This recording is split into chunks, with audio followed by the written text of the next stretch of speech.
Hey, what's up mga boss? Ngayong araw na to, meron na naman tayo ditong i-review at the same time i-unbox natin.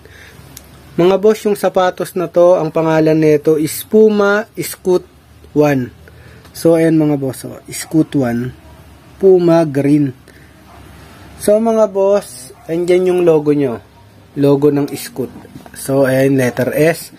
And then sa baba, yung logo ng Puma, ayan o, yung hayop. So mga boss, yung kanyang side ng box, ganyan. So itong design na to, may kita natin to sa sapatos. And then itong kulay pink na to. Kasi usually mga boss, yung box ng Puma, and then yung sapatos niya, may pagkakatulad ng kulay. So tignan natin, open natin mga boss. Ano? Whoop!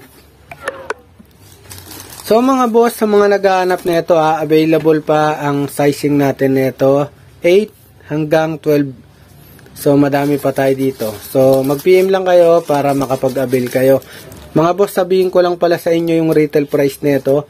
8,000 to mga boss. But, eto, binibenta ko lang siya ng 3,500. So, mga boss, PM lang kayo.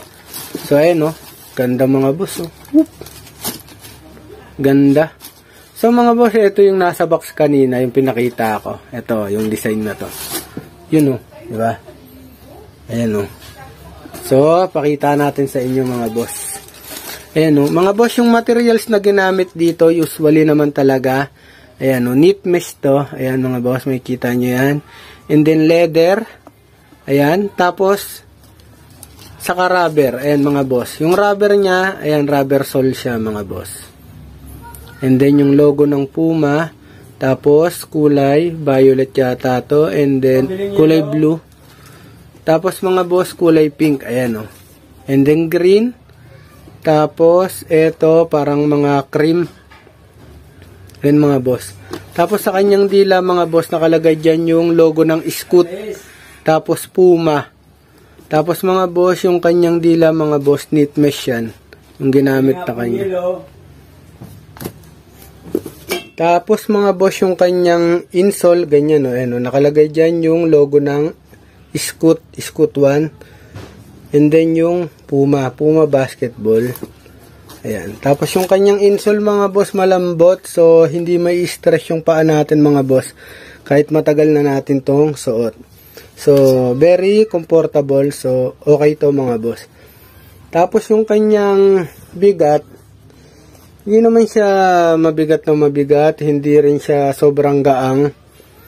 So, nasa middle lang siya. So, handle pa din pag naglalaro tayo ng basketball. Tapos yung quality niya mga boss, okay na okay. Pwedeng pamorma din to Forma na ito pagka ipanlalaro mo na to. Tapos mga boss, yung design ng kanyang midsole, yan ganyan Solid. Tapos yung kanyang toe, ayan. Ganda. Simple lang rin mga boss, parang precision lang yung toe niya. Tapos yung kabilang gilid, parang ito, design to sa Puma Lamelo, di ba? Itong design na to. So mga boss, knit mesh pa rin dito sa kabila. Tapos leather to. Leather din tong nasa likod niya. Sa kulay green yung kanyang Puma na logo. Tapos yung kanyang back ng kanyang sole. Tapos rubber, ayan, sinabi ko na kanina. Tapos ilabas natin yung isa rin, siyempre. Wow, may sticker po. San ka pa? Sticker pa yan mga boss. Solid. Tapos mga boss, pag bumili kayo sa akin nito, may iconic sack kayo na original. Ayan, free natin yan mga boss. Freebies natin. Patong natin to sa kanyang box. Yan. Ganda.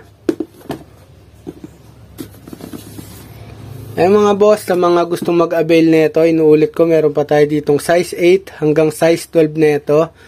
So mga boss, wag na tayo magpatumpik-tumpik pa. PM lang kayo mga boss pag napanood nyo sa page ko to. Or comment lang kayo sa aking comment box. Or pag napanood nyo naman sa aking YouTube channel, ayan, wag kalimutang mag-like. Siyempre pag nagustuhan nyo, share nyo na rin. Shoutout sa mga palaging nanonood ng mga video ko dyan. And then sa mga customer natin dyan mga boss, marami na akong customer, maraming bumibili. So mga boss, palagi tayo mag-ingat. Hanggang dito na lang. Peace yo. Bang.